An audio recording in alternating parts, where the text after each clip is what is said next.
बोल सियापति रामचंद्र की जय।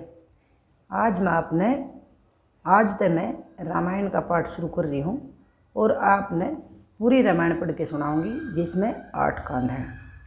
बालकांड, अयोध्याकांड, अरण्यकांड, किष्किंधाकांड और सुंदरकांड, लंकाकांड और उत्तरकांड और लवकुश कांड।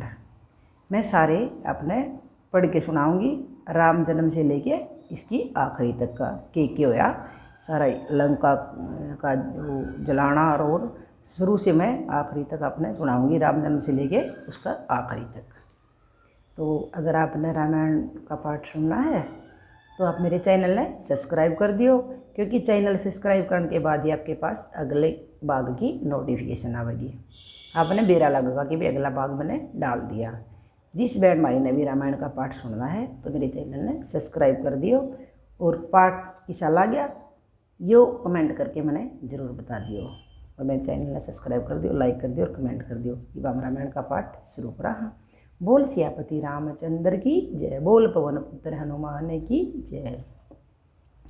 अक्षरों के प्रकार, अर्थ के समूह, रसों, अनेक प्रकार के छंद और सर्व मंगल करने वाले गणेश जी एवं सरस्वती जी की मैं वंदना करता हूँ, जिनकी कृपा के बिना सिद्ध पुरुष भी अपने अंतकरण में स्थित ईश्वर को नहीं देख सकते। उन श्रद्धा और विश्वास के स्वरूप श्री पार्वती की मैं वंदना करता हूँ। मैं ज्ञान रूपी नित्य सदैव ब्रह्मानिष्ठ शिव स्वरूप श्री गुरु महाराज की वंदना करता हूँ, जिनके आश्रित होने पर टेढ़े चंद्रमा की भी सर्वत्र वंदना की जाती है। श्री सीता राम जी के अपार चरित्रों का जो पवित्र वन है, उसमें विहार करने वाले परम ज्ञानी कशिवश्वर श्री वाल्मीकि जी तथा कपीश्वर हनुमान जी की मैं वंदना करता हूँ।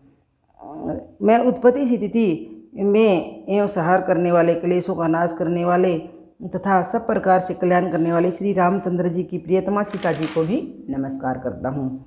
पूर्ण विश्व ब्रह्मादि देवता व असुर जिनकी माया के वशीभूत है, जिनकी सत्ता से रस्सी में सर्प के भ्रम की भांति ये सब प्रपंच माया रूपी जगत है सत्य प्रतीत होता है, और भव सागर को पार करने वालों के लिए जिनके चरण ही एकमात्र नौका, समस्त कारणों से प्रिय श्री राम कहे जाने वाले भगवान श्री हरि को मैं नमस्कार करता हूँ।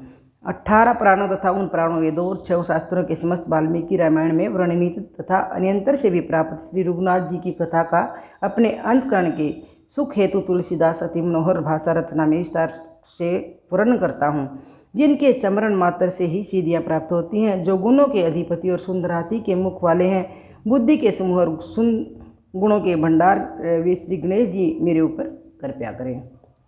जिनके श्रवण मात्र से सिद्धियाँ प्राप्त होती हैं, जो गुणों के अधिपति और सुंदर हाथी के मुख वाले हैं, बुद्धि के समूह और शुभ गुणों के भंडार वे श्री गणेश जी मेरे ऊपर कृपया करें। जिनकी कृपया से गूंगा बोलने लगता है और लंगड़ा दुर्गम पहाड़ चढ़ जाता है, वे कलियुग के सब पापों को दूर करने वाले दयालु ईश्वर मुझ पर कृपया करें।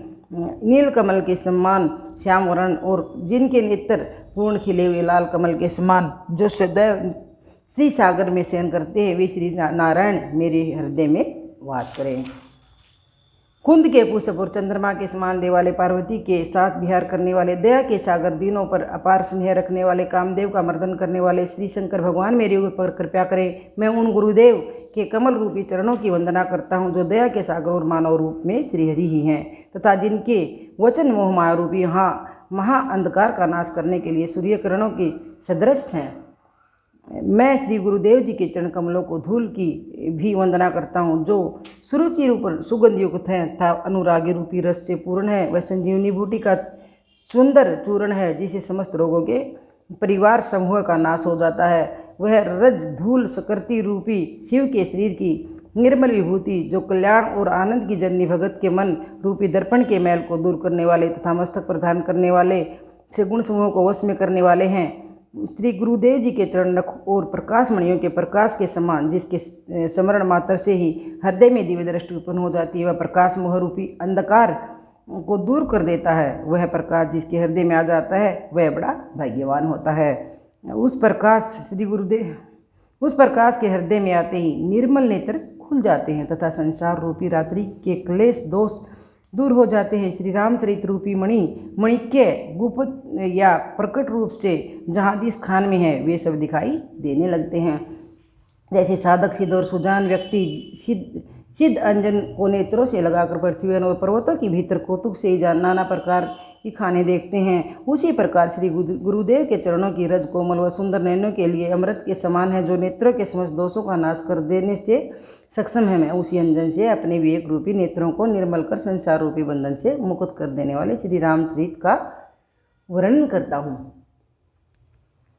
पहले मैं पृथ्वी की देवता ब्राह्मणों के चरणों को नमस्कार करता हूँ, जो मोह अज्ञान से उत्पन्न है, संशयों को हर लेते हैं। फिर सर्वगुणों को खान महात्माओं के समाज को प्रेम से सुंदर वाणी से प्रणाम करता हूँ। संतों का चरित्र कपास के समान होता है, जिसका फल नीरस और विशद होते हुए भी गुणकारी होता है। जिस प्रकार वैसे में कष्ट सहकर भी दूसरों के गुप्त स्थानों को ढकता है, उसी प्रकार साधुजन भी इसमें दुख सहकर दूसरों के दोषों पर पर्दा डाल देते हैं, जिसके कारण वे वंदनीय होते हैं, यश प्राप्त करते हैं। संत समाज आनंद और मंगल से परिपूर्ण है, जो संसार से चलता फिरता तीर्थराज प्रयाग है। जहाँ संत समाज रूपी उस तीर्थराज अर्थात प्रयाग में राम भक्ति रूपी गंगा जी की धारा बहती है, और ब्रह्मा विचार का प्रचार सरस्वती है। विधि और निषेध रूपी कर्म कांड रूपी जो कथा है, वह कलिकाल के समस्त पापों को हरने वाली सूर्यनंदनी यमुना जी है, तथा भगवान विष्णु जी और शंकर जी की कथाएं सुंदर त्रिवेणी हैं, जो सुनने मात्र से ही मंगल और आनंद प्रदान करने वाली हैं। अपने धर्म में जो अटल विश्वास अक्षयवट है और शुभ कर्म की उस तीर्थराज का परिवार है, वह संत समाज रूपी तीर्थ सब देशों में सबसे में सभी को सहज है। आदरपूर्वक सेवन करने से क्लेशों का नाश करने वाला है। यह तीर्थराज अकथनीय है, अलौकिक है, ये तुरंत फल देता है। इसका प्रभाव प्रत्यक्ष है।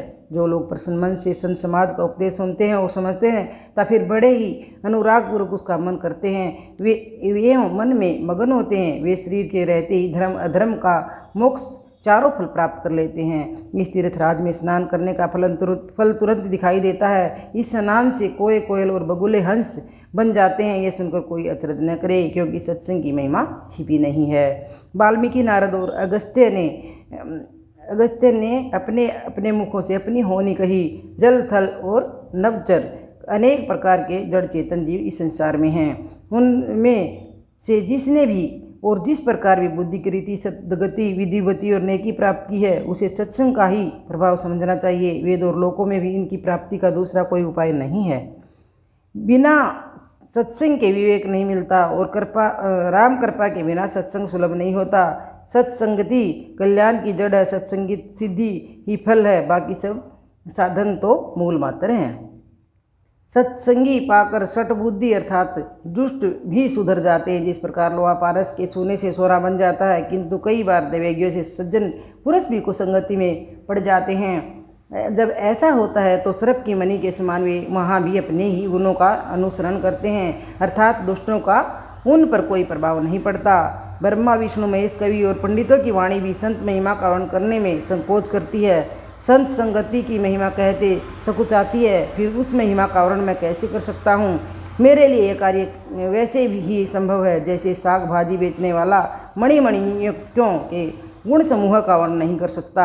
मैं संतों को नमस्कार करता हूँ, जिनका चित्त समता से पूर्ण है, जिनका न कोई मित्र और न कोई शत्रु है। वे तो अंजलि में रखे पुष्पों के समान है। जिस प्रकार अंजलि में रखे पुष्प दोनों हाथों को समान रूप से सुगंधित करते हैं, उसी प्रकार संतजन भी शत्रु और मित्र दोनों का ही समान रूप से कल्याण करते हैं। संतों का हृदय सरल होता है तथा वे जगत के हितकारी होते हैं।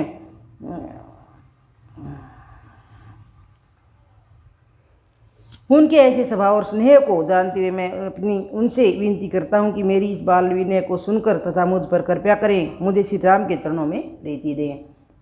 अब मैं सच्चे भाव से उन दुष्ट जनों को प्रणाम करता हूँ, जो बिना कारण ही अपने हितैषियों के प्रतिकूल हो जाते हैं। दूसरों के हित की हानि में ही उन्हें लाभ मिलता है, अर्थात जो दूसरों को दुख पहुँचाकर ही सुख पाते हैं, जिनको दूसरों के उजड़ने से प्रसन्नता और बसने से पीड़ा होती है, जो श्री हरि और महादेव जी के यश रूपी चंद्रमा के लिए राहु के समान है, तथा दूसरों की बुराई करने में जो सहस्त्र बाहु के समान है, दूसरों के दोषों को देखने के लिए जिनके पास जा आँखें हैं, तथा दूसरों के हित रूपी घी के लिए जिनका मन घी में गिरकर प्राण देने की आतुर मक्खी के समान है, अर्थात ऐसे दुष्ट हृदयों को अपनी हानि की चिंता नहीं होती। उनका लक्ष्य तो दूसरों के कार्यों को बिगाड़ना मात्र होता है। जिनका तेज अग्नि और क्रोध यमराज के समान है, पाप और अवगुण रूपी धन में जो कुबेर के समान धनी है, जिनकी वृत्ति सभी के हित का नाश करने के लिए केतु के समान है, उनका तो कुंभकर्ण की तरह सोते रहना ही अच्छा है। जो दूसरों का काम बिगाड़ने के लिए इस प्रकार अपने शरीर तक का त्याग कर देते हैं, जिस प्रकार खेती का नाश करके ओले में भी गल जाते हैं, उन्हें शेष जी की भांति हजार फल वाले समझकर प्रणाम करता हूँ, क्योंकि दूसरों के दोषों का हजार मुखों से वे बखान करते हैं। मैं उन्हें राजा पृथु के समान जानकर पुनः प्रणाम करता हूँ, जो दूसरों के दोषों को 10,000 कानों से सुनते हैं। फिर इंद्र के समान मानकर उनकी विनय करता हूँ, जिन्हें सुरा मदिरा और सुरानी की देवसनी हितकारी मालूम देती है, जिन्हें कठोर वचन रूपी वरज सदा ही प्यारा लगता है, और पराये दोषों के देखने के लिए जिनके पास 1000 आँखें हैं। उदासीनता एवं शत्रु अथवा मित्र के हित की बातें सुनते जल जाना, यह दुष्टों की रीति है। मैं उनसे प्रेम पूर्वक प्रार्थना करता हूँ। मैंने तो अपनी ओर से विनती कर दी है, किंतु वे अपनी ओर से कभी नहीं चुकेंगे। कोहों के अत्यंत प्रेम पूर्वक पालन कर भी वे कभी मांस का त्याग करते हैं। क्या अब मैं संत और असंत दोनों के चरणों की वंदना करता हूँ। दोनों ही दुखदाता हैं। एक संत जन तो बिछुड़ते समय प्राण हर लेते हैं, दूसरे असज्जन मिलते समय दारुण दुख देते हैं। जगत में दोनों ही एक साथ पैदा होते हैं, पर कमल और जोंक की तरह उनके गुण अलग अलग होते हैं। साधु अमृत के समान और साधु मदिरा के समान है। इन दोनों को उत्पन्न करने वाला भी जगत रूपी अगाध समुद्र एक ही है। भले और बुरे सभी अपने अपने कर्मों के अनुसार यश और अपश्य रूपी विभूति प्राप्त करते हैं। संसार में सभी अमृत चंद्रमा गंगा जी, साधु तथा विष अग्नि, कर्मनाशा कलियुग के पापों की नदी और व्याध के गुणों को अवगुणों से परिचित हैं। फिर भी जिसे जो प्रिय लगे वही इच्छा है। भले भलाई की ग्रहण करते हैं और नीच नीचता का ग्रहण किए कर रहता है। अमृत अपने अमरता के गुण से और 30 तत्काल मारने से बढ़ाई पाते हैं। दुष्टों के अवगुणों और साधुओं के गुणों की कथाएं दोनों ही अपार और अथाह समुद्र हैं। इसलिए मैंने गुण और दोषों का वर्णन किया है, क्योंकि बिना पहचाने उनका ग्रहण अथवा त्याग नहीं किया जा सकता। भले और बुरे सब ब्रह्मा ने उत्पन्न किए हैं, किंतु वेदों ने उनके गुण दोषों का विचार कर उन्हें अलग अलग कर दिया है। वेद पुराण और इतिहास कहते हैं कि विधाता की यह सृष्टि गुणों और अवगुणों से सनी हुई है।